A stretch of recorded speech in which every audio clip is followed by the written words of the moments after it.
একা ছিলেন, তারপর আল্লাহ পাক কি করেছেন জানতে ইচ্ছা করে না? আচ্ছা, আজকে আমরা হিস্ট্রিটা বলছি, শুনুন। আল্লাহ পাক একা ছিলেন, তারপর আল্লাহ সৃষ্টি করেছেন আরশে আজিম। আল্লাহ পাক সৃষ্টি করেছেন কি? আরশে আজিম। আরশ কি জিনিস? যেই আরশের ছায়ায় আল্লাহ পাক কিয়ামতের মাঠে 7 শ্রেণীর মানুষকে ছায়া দিবেন, যেদিন এই ছায়া ছাড়া অন্য কোনো ছায়া থাকবে না। আরশটাকে একটু বুঝি।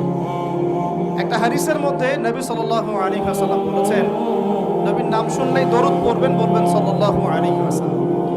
নবীজি বলছেন, দেখো এই পৃথিবী থেকে প্রথম মহাবিশ্বের দূরত্ব হচ্ছে 500 বছরের পথ। কত বছর? 500 বছর। এভাবে দ্বিতীয় মহাকাশ থেকে তৃতীয় মহাকাশ দূরত্ব 500 বছরের পথ। এইভাবে প্রত্যেক আসমানের মধ্যে দূরত্ব হচ্ছে কত বছরের পথ? 500। সপ্তম আসমানের উপরে আছে সিদরাতুল মুনতাহা। কি আছে? এটা একটা কুল গাছ, বড়ই গাছ। নাসা আবিষ্কার করতে পেরেছে, অতএব বিশ্ববাসী বিশ্বাস করবে না।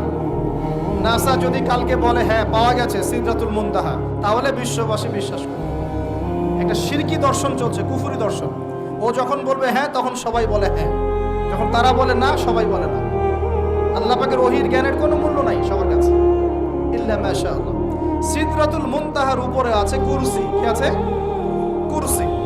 আল্লাহ পাকের কুরসি।